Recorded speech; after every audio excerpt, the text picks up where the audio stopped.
Welcome back to those who are returning, and welcome to the new people here. Today it's my pleasure to present to you Dr. Richard Dance. He's the reader in early English in the Department of Anglo Saxon, Norse and Celtic at the University of Cambridge, and he's the principal investigator on the Gerson project, which is looking at Scandinavian influence on English vocabulary. He's also the author of a number of books and articles about the language and literature of the Old and Middle English periods, and is especially interested in vocabulary, etymology, and the language of early English poetry. He's lectured widely on these subjects, has read Old English verse on radio programmes such as Poetry Please, and appeared on the recent BBC Two series The Vikings with Neil Oliver. So he's kindly agreed to support our exhibition, which I'm hoping you'll all visit once more if you have already, or for the first time if you haven't, in the Western Gallery next door, and also the Viking Rediscover the Legend exhibition over in the Genogli Gallery, which I cannot plug hard enough. So I present to you Richard Dance on Vikings in your vocabulary.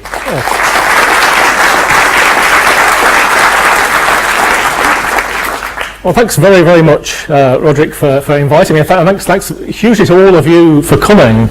This is an enormous turnout. I'm not sure I've spoken in front of such a big, enthusiastic audience before, especially since the sun has just come out outside. So we've got you trapped in here for the next hour or so. So welcome, or let's see if this is working. As the Vikings might have said, welcome.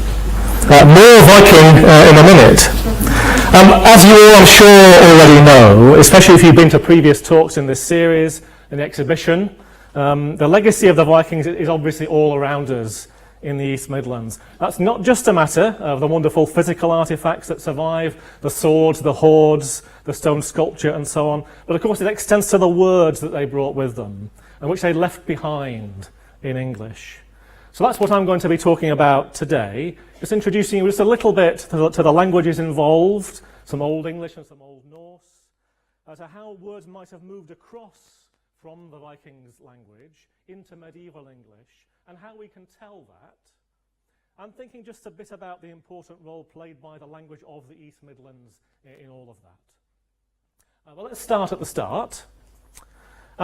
In medieval Europe, and here it is, looking a little bit fuzzy, you don't need to see the details, it sometimes feels like nobody got about more than people from Scandinavia. So in the Viking Age, so from the 8th century onwards, Scandinavians travelled far and wide and settled in numbers in a range of places, from Iceland to Normandy to Russia, but arguably nowhere did that movement have greater consequences than in England.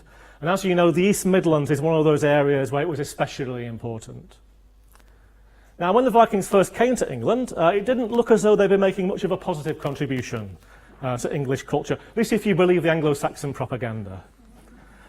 So the first encounters of the Anglo Saxons with the Vikings were infamously bloody and terrifying, as with this famous raid on Lindisfarne in 793, as recorded here for us by the Anglo Saxon Chronicle.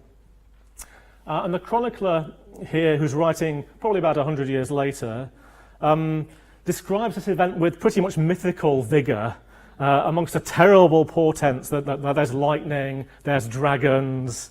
And here's a translation of that annal. Here terrible portents came about in Northumbria and miserably frightened the people. These were immense flashes of lightning, and fiery dragons were seen flying in the air.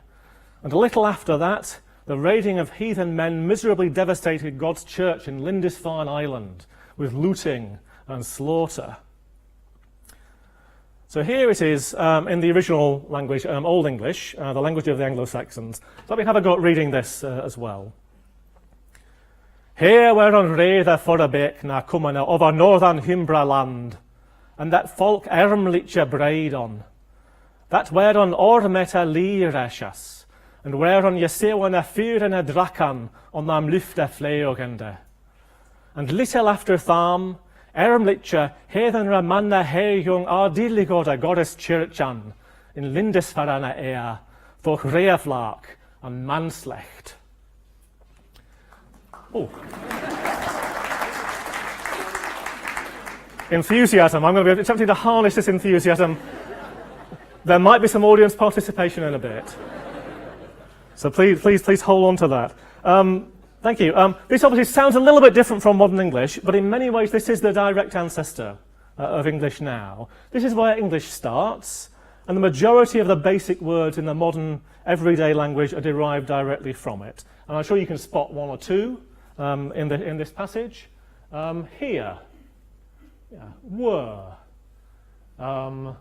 land, and, folk, things like that.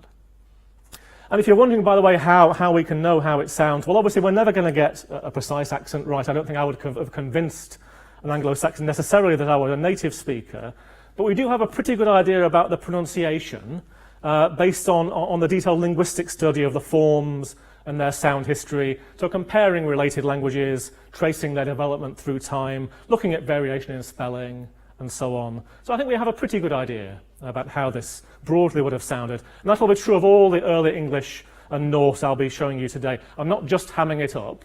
I might be hamming it up, but that's not the only thing I hope that I'm doing. But as you know very well, the Vikings didn't just raid, they also settled.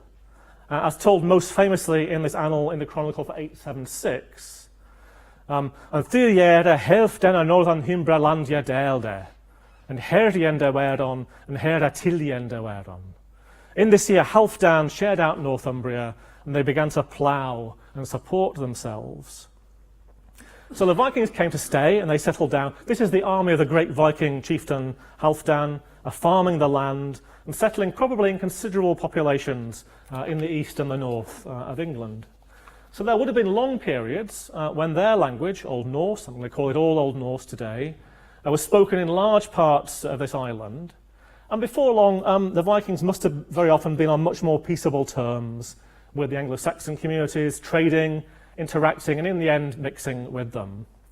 Let's have a bit of Old Norse next. So as this saying from the old Icelandic poem Hávamál makes clear, we can make friends with people, and we have to go out of our way to meet. Here's this poet. It's a great detour to a bad friend's house, even though he lives on the route. But to a good friend's the ways lie straight, even though he lives far off. And here is the Old Norse. Afkvarf mikit til ilsvinar, thot our brauto bui, until golvsvinar ligger gagen vegir, thot han say fear farin. This is a version recorded in a 13th century manuscript from Iceland, so it's a little bit later than our period, but the language wouldn't have developed and changed in huge ways since the period we're talking about. And I think you can still see, nonetheless, how similar Old English and Old Norse look and sound. And again, I think you might have to squint a bit more here, but there are some recognisable words in this passage, I think, too. So let's see, we can see ill, that's the bad friend. Yeah. Till, the word till being used to mean to here. That's a version of the word though. And so there are familiar words in here to us as well. So Old English and Old Norse look quite similar, and that's because they're very closely related. Let's take a family tree of this group of languages. This is the Germanic family of languages, and we start at the top with a reconstructed hypothetical parent language, which we call Proto-Germanic, which isn't recorded as such, but its descendants include down the kind of western branch, as well as English, Frisian, German, Yiddish, Dutch, Afrikaans, Low German, most of the modern Germanic languages, and then very closely related on the kind of northern branch, the Scandinavian languages, which descend from Old Norse and gives us things like Danish and Swedish, and the Norwegian languages, and Icelandic, and Faroese. By the time of the large-scale contact of speakers in 9th century England, Old English and Old Norse hadn't been separate languages for very long then. No more than 500 or 600 years at the maximum. And they probably still were mutually intelligible. Speakers could probably have communicated with each other if they chose their words carefully. There's certainly plenty of words and grammatical structures which would have been instantly recognisable to speakers of both languages. And before we go any further, I thought I'd just introduce you a bit more to how these languages looked and sounded, so you can see what I'm doing when I'm reading them, and also just how similar they would have been. This will be familiar to many of you, I know. But just to do this, let's start by introducing a few letter forms which Old English and Old Norse used, and which we don't use anymore. Of course, they still do in Iceland. If you're watching Icelandic TV and films, it's a great experience for a medievalist to watch these letters going up the credits at the end. So this is normal stuff for Icelanders. This is all part of when the Anglo Saxons and Old Norse speakers adapted the Roman alphabet, which of course is what they're mostly using, for sounds which Latin didn't have.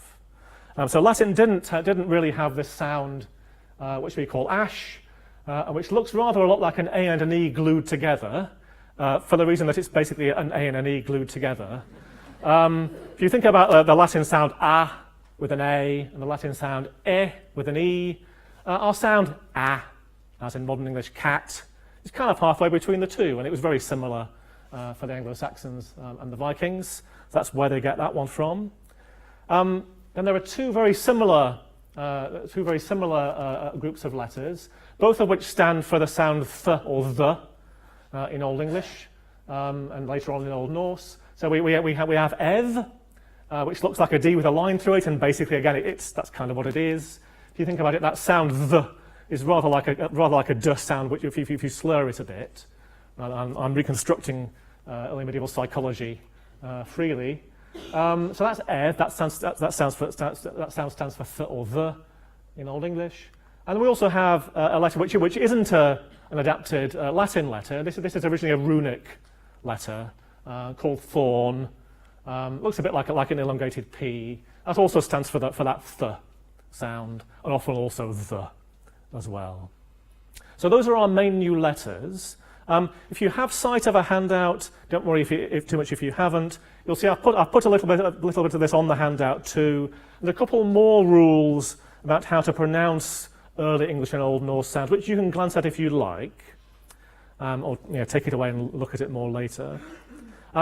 When it comes to vowels, by the way, the rule is that there are short vowels and long vowels are exactly the same as short vowels but long. I stress this because, of course, in modern English it's not really true anymore, is it? In modern English you would look at a short a and you might think, oh, long a.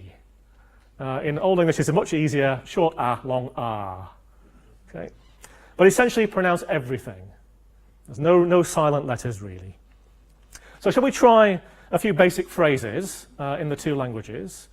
I've come up with a few things here which I thought might be the kind of thing that speakers of Old English and Old Norse might have said to each other if they'd met in an everyday situation in the early 900s, say in a marketplace, in somewhere like Nottingham or Derby or Lincoln. So this will be a practical demonstration as well just how similar these languages were back in the Viking Age. So if people chose the right words, I think, and certainly once they got used to hearing each other and figuring out how to do that, they could probably have communicated pretty well, each in their own language, without Old Norse speakers having to learn Old English as such. And if you're willing, this is where the audience participation bit comes in. Would you like to have a go at pronouncing these with me? Thank you. Good. Now, perhaps if I take kind of this half of the audience over here, perhaps you can be the Anglo Saxons, and this other half over here can be the Vikings. If you're in the middle and you're not sure, I'll leave it up to you.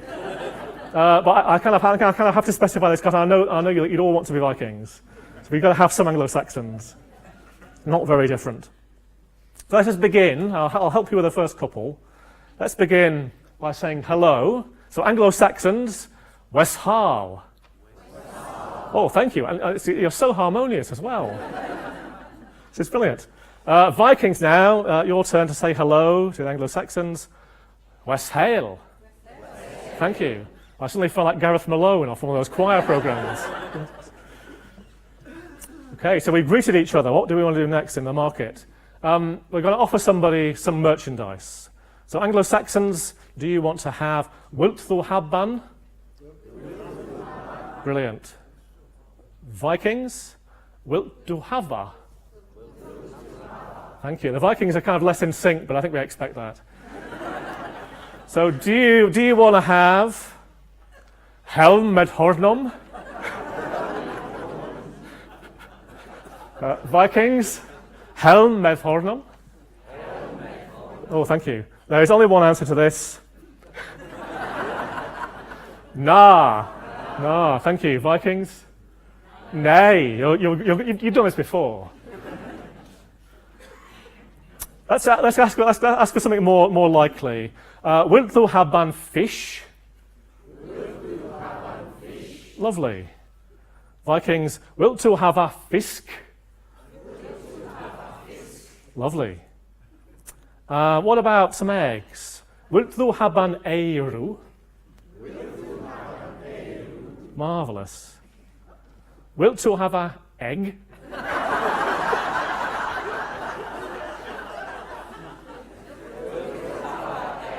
Yeah. Sometimes the Viking word is strangely familiar, isn't it? We'll come back to this. We do want eggs. Yay, ich will da have an eiru. Thank you. Yeah. Wonderful. So we've done our deal. We've got our eggs. Ich thankie thee. Marvellous. Ek thanka there.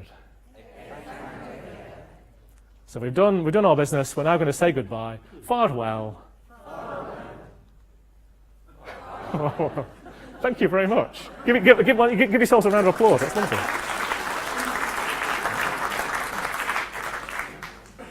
I think that's much the most impressive attempt I've ever heard on Old English and Old Norse from an audience in Nottingham. So as you can see, the communication between speakers of these two languages wouldn't have been that difficult. And we know it happened, and moreover, and I'm sure you're well ahead of me here, the contact of these languages led to long-lasting effects on English. This influence, of course, includes lots of place names with an Old Norse origin, especially in the east and north of England. This will be very familiar to you, I know, especially if you came to the talk by Rebecca Gregory on the 20th of December. But almost anything ending in B or Thorpe is originally Old Norse, at least in that second element. These are names for smaller, for larger and smaller settlement types. Some are Old Norse in both elements. Ormskirk is the kirk, the church of somebody called Orm. Scarborough is the burg, the settlement, the stronghold, somebody called Skarði. Some are Old Norse versions of pre-existing names. York, of course, comes down to us via Viking Jorvik, but Jorvik is a Viking pronunciation of the Old English Eirvowich. And Eirvowich is an Old English pronunciation and misapprehension of Latin Eboracum. It's all the same name. This is British history in a nutshell, really. Here's a famous map by H. Smith showing the boundary of the Danelaw. So the notional boundary established between Alfred the Great and the Vikings in 878. And you can see that the effects, this is just the major names, the sort of major parish names of Norse origin. The effects are really almost all north and east of that line. You can still see where that sort of Viking footprint. And obviously, Lincolnshire, Nottinghamshire, they're particularly densely settled, judging by the place names. But though place names are the most obvious kind of first-hand sort of linguistic imprint, they don't tell the whole story by any means, because they're stuck names. They don't move much, if at all, beyond where that contact first happened, where that name was coined. But there are bits of language that do and have moved, which get far beyond names, and these are the elements of English vocabulary, which we all of us speak today. So here's a few headline words, just in modern general standard English, which we think we get from the Vikings. Some of which I think certainly look as though they're part of the really basic fabric of English. So if you can make these things out there, this is everything from nouns like we've seen egg already, if you hadn't already guessed, fellow, knife, skin, adjectives like meek there, verbs like take and call, window. Yeah, where would this computer be without the Vikings? I ask. Even right down to basic pronouns for referring to individual people, people in the plural, they, their, and them. we think are from, pretty much certainly are from Old Norse. This is quite exciting. I could almost stop here, really. How many cultural objects can we look at in modern everyday life and say they're direct relics of events 1,000-odd years ago? But this is what these things are. So the question is, and we'll come back to these in a minute, how and why could this happen? Well, the transfer of words across and between languages is, of course, very common through history. It still happens across the world today. Occasionally they have a complicated history and they don't necessarily sound much like their origin anymore. But we can usually identify them pretty clearly, especially if we know the source language. So here's a few in English, this very, very basic, easy sort. So things like restaurant, fairly obviously, this comes from a French word. Sometimes you hear people pronouncing this, especially if they're in a French restaurant, in a bit more of a French way. It's restaurant, but this looks and sounds, even in its English guise, very similar. Meerkat, here we are, yeah, compare the meerkats. This is the English word meerkat, which comes directly from it's via an Afrikaans word, although the rumour that this came from a Dutch speaker saying that the animal looked like more cat than dog it's probably not true. That's probably made up, but it's a nice idea. Chocolate. Where would we be without the ancient Central Americans? But from this word chocolate ultimately from the language of the Aztecs. Nahuatl, chocolatl, chocolate. And here's a word which comes in from Hindi, juggernaut. This is originally a Hindu festival procession, and it's been adapted a bit more, hasn't it, to make it look more like an English word ending in naught, but that's originally where that's from. But all these words have in common is that they don't really need very much communication between the speakers of the languages involved to get transferred. They're all words for new things, new concepts or objects, and we borrow words to express those things all the time. Moreover, the language taking the lead in that process is the one which is taking them, it's kind of recipient language, it's the language where they end up. So we see a word for a new thing, and we English speakers have been very good at this, and we basically nick it. Borrowing is rather euphemistic. This is really taking without owner's consent. And some of the words which English got from Old Norse originally were also of this type, therefore for new objects or ideas.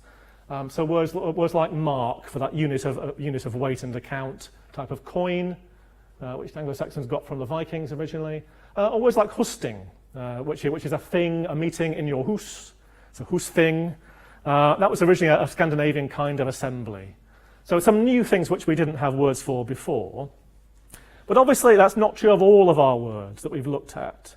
I think one of the reasons why a lot of the words we saw in our list earlier are so striking is that they get to a much more basic level of the vocabulary. So they're certainly not words for things that English speakers didn't have before. Yeah, as we saw, they had eggs, they had legs, they certainly had to have third-person pronouns, or adverbs meaning though.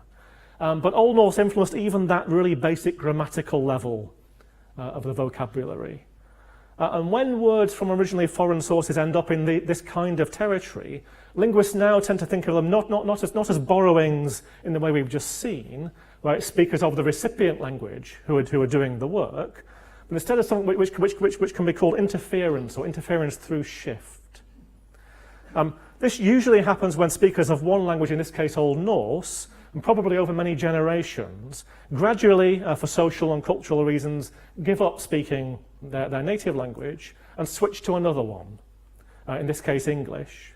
But while they're making that switch, they carry along with them into their new version of English, if you like, some of the most basic bits of their native tongue, which are the hardest to shake off, because they're so deeply embedded. Whenever all of us, I'm sure, have tried to learn a language other than our native ones, we always find, I think, it's things like the pronunciation and the very basic words and the word order which are hardest to get right, because those are things which are very deeply ingrained and belong to us at a level we learn very early. So here, basic Old Norse grammatical words like they, their, and them, and possibly also basic lexical words like take or even egg. It's possible they got into English first, being that kind of English spoken by those Old Norse speakers. And eventually some of them escaped and end up getting used across English. This is all the easier in the case of English and Norse, of course, because as we've seen, they're so similar in the first place. This is often just like putting a new version, a new variant of your native word into circulation. Think about egg versus eru. And in fact, some linguists argue that it's this process, this mixing, which kicks off major changes in English grammar, eventually changing from the very highly inflected language of lots of grammatical endings, which Old English had, to a much more eroded system, a much simpler system that modern English has. Another important and related consequence of the similarity, though, between Old English and Old Norse, and the ease of this transfer between the two languages, is the difficulty we have now as etymologists, as linguists, trying to tell in any one given case whether there really was Old Norse influence or not. Sometimes, as we've seen, the forms and the meanings are so similar, they're so alike, that it's difficult to tell whether we really need to use Old Norse to explain what we see in later English, and how much we might just have some native word or pronunciation or meaning, which happens not to have been recorded earlier on, because the record of English we have in medieval manuscripts is pretty good, but obviously it's far from complete. So how much do we actually need? How can you tell that there's Old Norse influence? So this is the object of the research that I'm doing at the moment. And I thought it might be good now just to give you a few examples of the types of problems these words give us. It's all very well me saying, yes, this is from Old Norse, but why should you believe me? Let me try and take you through a bit of the evidence. So some of them I think that are really good and are really secure. So here's our word egg again. Think about languages having genetics, having genes, having a family tree. So the ancestor of the word egg, I've given you here in its asterisk reconstructed form, Proto-Germanic ayas, something like that, gives us, as we saw down here in blue, Old English a, the Anglo Saxons will remember this, but Old Norse egg. In this case, these sounds are different, and they're regularly different.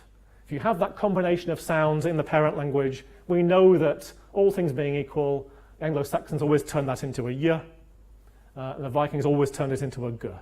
So here we have a nice regular piece of evidence that says if you have a g, it's going to be Old Norse. So egg is Old Norse, and we can compare it to the native counterpart. Another really good example, one I mentioned before, is they, where the same thing is true. So only in Old Norse would you have an a sound in this word.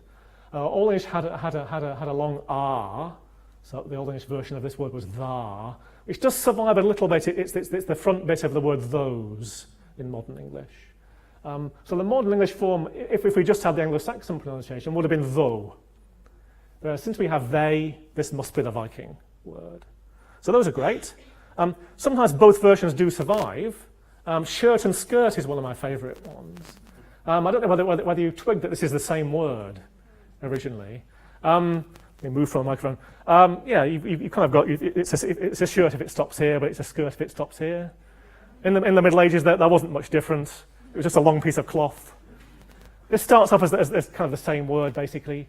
But very regularly, you get a sk in Old Norse, but you get a sh in Old English. So we know that the shirt is the Anglo-Saxon word, and the skirt is the Old Norse one. So these examples where we kind of have a smoking gun in terms of the sounds are the only sort which are really secure, where we can definitely say, yes, that's a Viking. There are others where we feel pretty confident, not because there are sound changes per se which look Old Norse, but just because nothing like the word that pops up later in English existed at all, as far as we can tell, in Old English. So here's a nice example of that. Here's our word take. Old Norse, the obvious common word for take in Old Norse was taka, whereas Anglo-Saxons didn't have that as far as we can see at all. They had a different word altogether, niman, rather like words in German and Dutch for taking. That doesn't really survive in modern English. The take one looks like it should have come down from Old Norse instead. So we feel pretty happy about that one. So the sounds aren't giving you anything specific, but it's the presence of this very, very obvious and important item of vocab in Old Norse, but not in Old English. Same is true of knife. Yeah. Old Norse had the word kniver, knife. Old English had sex. This is where the Saxons get their name from. They have a big knife, a big dagger. originally. Old Norse had kniver. Modern English gets knife, we think, from Norse. Sometimes, again, both words survive into modern English. So ill is a really common basic word for bad things in Old Norse. Old English would have used uvel, which we still obviously retain as evil, but in a much more narrow specialist sense. But you can see the two of them there. Leg. What did Anglo Saxons call their legs? Well, they would have called it a shank. Shanka is the Anglo Saxon word for leg, giving us modern English shank. With an Old Norse legger is the obvious word for that. So again, it looks like a Viking word more than an Anglo Saxon one. Things get more difficult, of course, when that Germanic root survives in both branches, as it does in the case of words like dream. Here it's not the mere survival, it's the meaning which helps us. So the word here, Old English dream, which meant joy or noise or happy noise or something like that, noisy joy. The form, actually, modern English dream, looks like it must get its form, its sound, from Old English. But the Old Norse word is the one where the meaning dream is attested. So maybe we get the meaning from Old Norse. It's not impossible that the Anglo-Saxons also had this meaning attaching to their word, but it's not recorded. So this is a bit dodgier, but it's very possible. Sometimes both words existed, but in Old Norse it was just a much more common word. So the word till, as in until, to, and so on. It is recorded, but only in very, very early Old English, only a few times. And so when it becomes much more common and popular and obvious later on in English, it's usual to argue that's at least being reinforced and added to and made more common by the fact it was the really common word in Norse. For that, a really tough one actually is both, which you often see cited as an example of an Old Norse borrowing, and it could be. Etymologically, it's made up of two bits. It's a compound, the word both. So it's a word meaning both, so by, bar, and it's our word meaning the, or those again. So we're really saying both those. Old English doesn't attest that as a compound, as a conjoined thing. It has bar, it has thar. Old Norse does have it as a compound, but the question here is, well, maybe the Anglo-Saxons could have got there on their own. Do we need the Vikings with their barðir to give a shove to this? Some people will say yes, and some people will say no. So in some of these cases, it's much more open to argument. It can be quite tricky in individual instances. So even some of the words I gave you then earlier on, I said these are all from Old Norse. They're all very familiar examples. Some are more complicated than they might appear. They're not all equally secure etymologically as examples of this Viking legacy. Certainly each word has its own history, its own peculiarities of evidence, and we need to interrogate them carefully before we conclude how and when and if they came across from Norse into English. You wouldn't expect these guys to make it easy for you, though, would you? But there is enough clear evidence to show that I think under the unique circumstances we've seen, with these two very nearly related languages in close contact in England for a long period, a lot of very important, very basic language material, including lots of words we do use all the time still in the 21st century, made that crossing from Norse to English about 1,000 years ago. And if that hadn't happened, I suggest that English language would have sounded rather different. Let's take an example. This is a very unfamiliar looking sentence in Old English. Actually, would the Anglo-Saxons like to have a go at this again? Hi nimath sexe and shankan.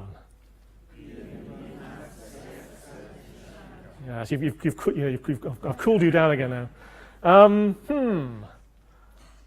Old Norse, Vikings, der taka kniva och leggi.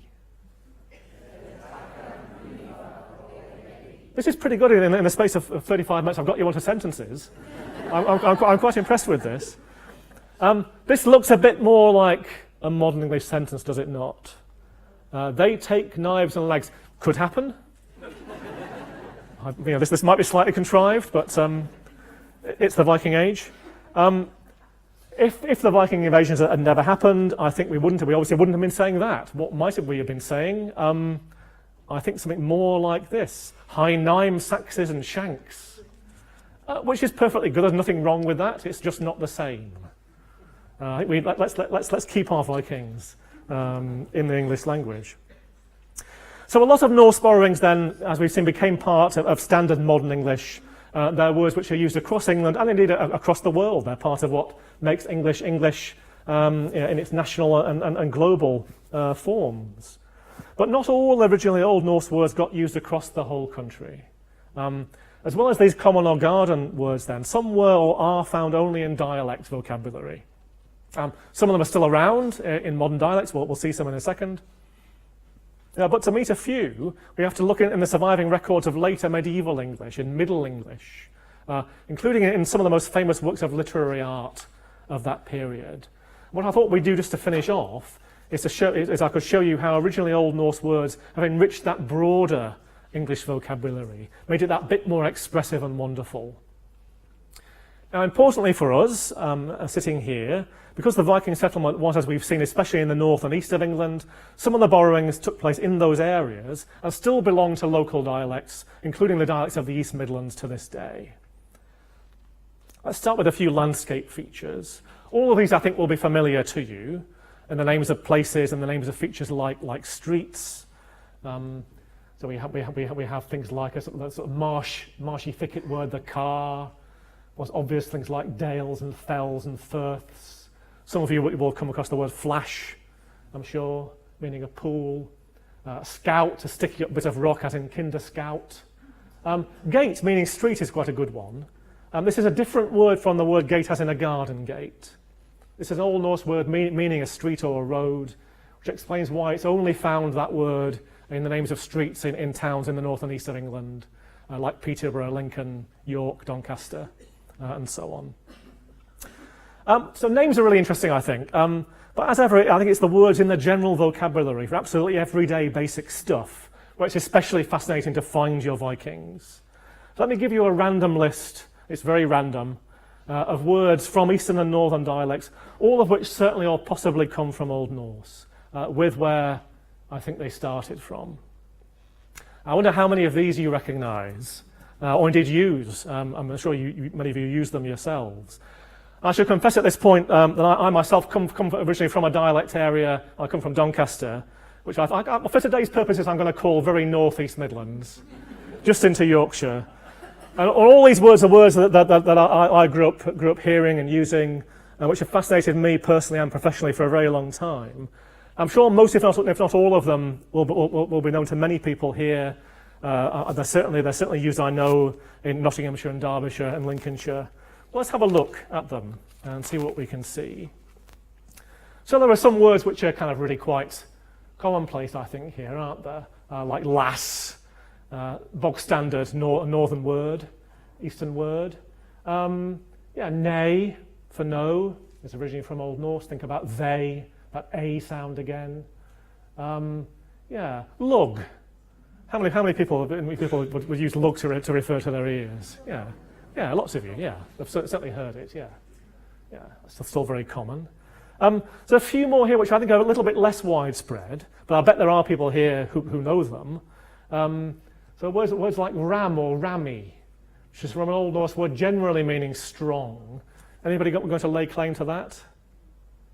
Just me? There's one or two people. Yeah, don't feel embarrassed about this. You might have thought of some of these words as being very, very, very broad Midland or broad Yorkshire word, not proper English. They're absolutely proper English. They're words from the Vikings. They really go back to a genuine and major European medieval language. So rammy there, we've got rammy. Mun, meaning I will or I shall. Yeah, good. Not a corruption of must. No matter what somebody might have told you, this is a different word from must. It's a Viking word.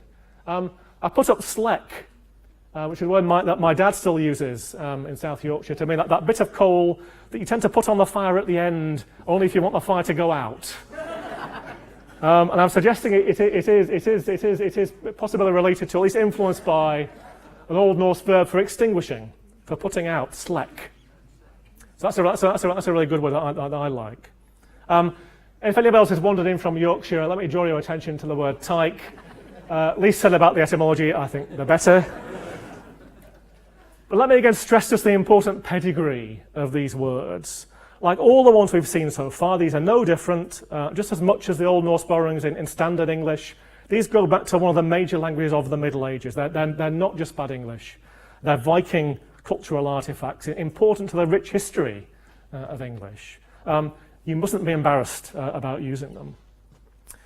More than this, I think it's really worth stressing that these words aren't just, or weren't always just, part of spoken English, otherwise hidden from history. In the Middle Ages, before the language of the southeast of England, and especially London, took over as the kind of model for written English across the whole country, of course dialects from all over England were used in writing. And this includes in internationally famous literary compositions, which appear in regional forms of that Middle English, from the West Country to Kent to the north of England. But it's dialects from the East Midlands, actually, that really play a really crucial part in this story, because some of the most important and earliest texts that survive written in forms of Middle English, which show us just exactly how English had evolved following that contact with the Vikings, come from this part of the world. So I've put two of the most significant on this slide. So on the left there's the Peterborough manuscript of the Anglo Saxon Chronicle. And we think of the Anglo Saxon Chronicle as a much earlier phenomenon, I think, don't we? Recording famous events from the Anglo Saxon past, like the sack of Lindisfarne we started with. But in fact, the version that was being produced in Peterborough carried on being copied and added to right down to 1154. And by the end, it was being written in a contemporary and much more local dialect. On the right is another really crucial 12th century text, the poetic sermon cycle called the Ormulum, written by a bloke called Orm, who probably belonged to a community in Bourne in Lincolnshire. That's also another really important witness to the East Midlands local language. And it gives us the first chance to see a whole range of words from Old Norse that had by this time, we can see them, they got into English. Often for the first time, as you'll see here. Here's just a few examples of many important English words, probably or possibly from Old Norse, which are first recorded in these two manuscripts, these two books from the East Midlands. So everything from bank and bond and boon, there's both again, and die, and ill, kid, skill, sky. There's our friends they, there, and them. They first pop up in these texts from this part of the world. Now, it may well be that many of these words have first come into English in the first place, just a few generations before, in these very places, in these local dialects of these authors, though we can't tell exactly where in England they were first used, and probably that happened in several different places, actually. But certainly without these writings, our picture of English vocabulary in this period and how it had changed and expanded, how these originally Norse words had come in and how they first looked, would be much less good. So we're really grateful to the Peterborough annalists and to Orm for this. But to see the fullest extent of the medieval English word stock in all its richness and colour, we have to come forward a couple of hundred years, actually, and look at poetry composed in North Midlands dialects in the 14th and 15th centuries, especially poems in the so-called alliterative verse form, which are famous for the sheer breadth of their vocabulary. So these are some of the poems that I mean.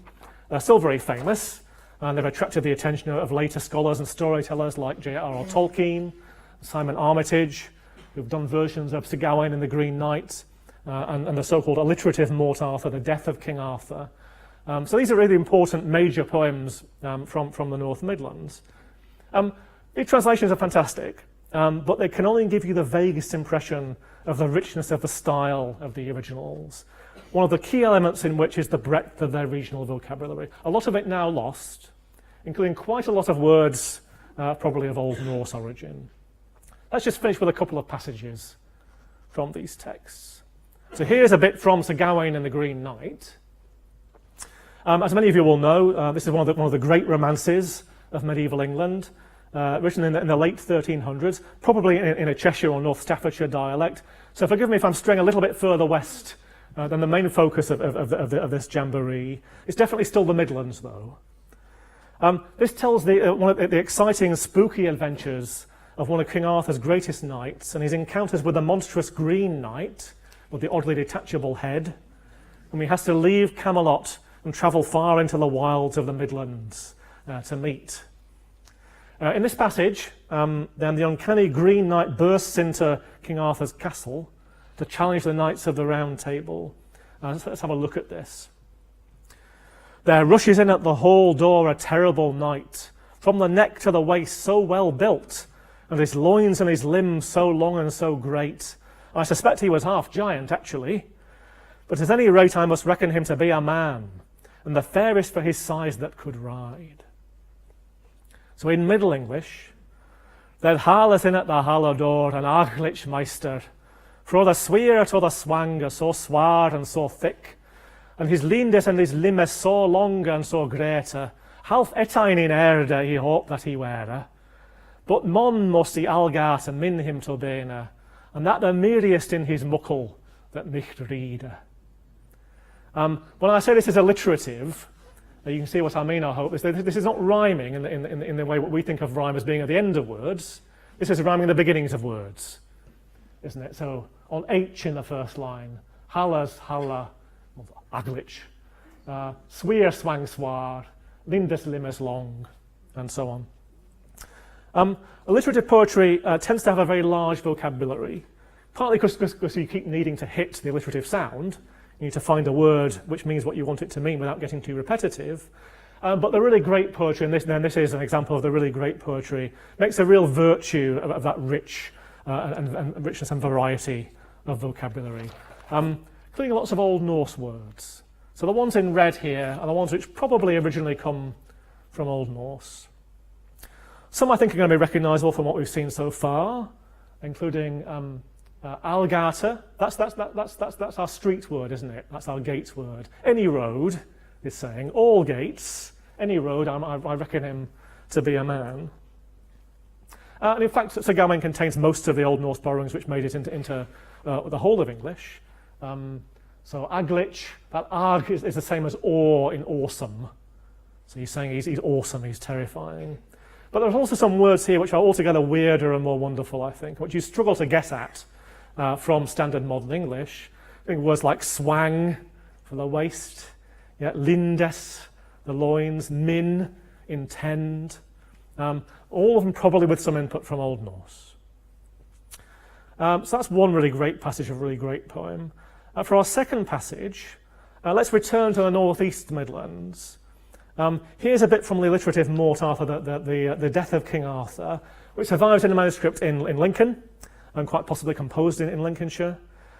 You'll see again, I hope, this is a very similar sounding and looking dialect. So it's a North Midlands dialect again, not that different from that of the Gawain poet.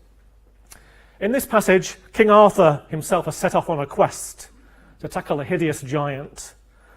And in this passage, a lady he meets warns him off the adventure. She says, this is a bad idea, this is really scary, don't do it, Arthur. Careful, sir, you're speaking too loud. The giant might hear you. Cursed forever be the one who robbed you of your wits, that makes you wander here in these wild lakes. Where are you travelling to, knight? You seem unblessed. Do you intend to destroy him, so there's a missing with your splendid sword? Even if you were mightier than Wade or Gawain, you would gain no honour, I warn you in advance. Careful, carman, thou carpet too lewd. Where it was the wicht eye that they thee wit raved, that mast they to waver here in these wild larkes. Whither buscus thou berna, unblessed thou sames? Wenest thou to Britain him with thee brand rich? Where are thou wichter than Wada or Wawain either? Thou winnest no worship, ye warden they before. Again, quite a few possible Old Norse words here which I picked out in red. Some familiar, like a, for ever, I, seems, seem is a good Viking word, and possibly carps, which was a general word for speaking in this poetry. But others again that now seem much odder and much more marvellous, like wave to wander, busk to travel or prepare or get ready, Britain to destroy, to smash up. It's important to recognise, I think, that these two poets weren't using these Old Norse words because they recognised that that's what they were. I think that's very, very unlikely 500 years or so after the main contacts between English and Norse speakers. But they're using them just because they're part of this very extensive, colourful vocabulary that was available to them and to their poetic dialects.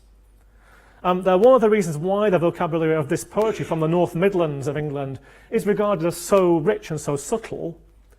They're also an important reason why Midlands dialects are so significant for us. Those of us interested in the history of the English language, this is in many cases our only chance to catch these really rare words in their natural dialectal habitat, to see this influence of Old Norse on English in all its glory. Here's just a few more of my favourite ones from these poets' vocabularies, which are or could be in some way Norse in origin.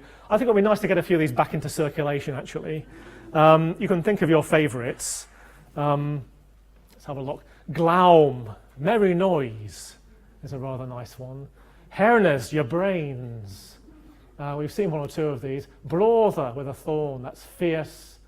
Bane, obedient. Kire, to go or ride. Mugged, drizzled. I could have used that this morning, actually. Now, it's the study of these words that I and my colleagues are doing with our current research project, which Roderick mentioned. The Gerson project, which is named after a medieval English word for treasure, which is borrowed from Old Norse. We just quite like the irony of that. The Vikings are famous for robbing treasure from England and taking it back in the other direction. Here's some treasure that they left. So we thought that would sound quite good. This is a project which involves Dr. Sarah Ponsant in Cardiff and Brittany Shawn and I in Cambridge with some computers in Sheffield. And we're hoping to find out lots more about the Viking heritage in English vocabulary. There's a URL there, it's on the handout too. Do follow us on Twitter. There's a little poster exhibition outside which we prepared as well, which please do take a look at as well. And you can help us with this. If you're lucky enough to get a copy of the handout, I've only did 100, I thought that would be far too many. But if you have a copy of the handout, there's a little questionnaire at the end, which partly just asks you about how you found this today, but also asking you to let us know about any of the dialect words that I've talked about that you use, or that you know somebody who uses, or just more things you'd like to find out about and you think we should be looking at. So it'd be fantastic if you had a minute at the end to fill that in and give it to me or send it back to us. I think there's nearly time for a few minutes of questions, but other than that, thank you.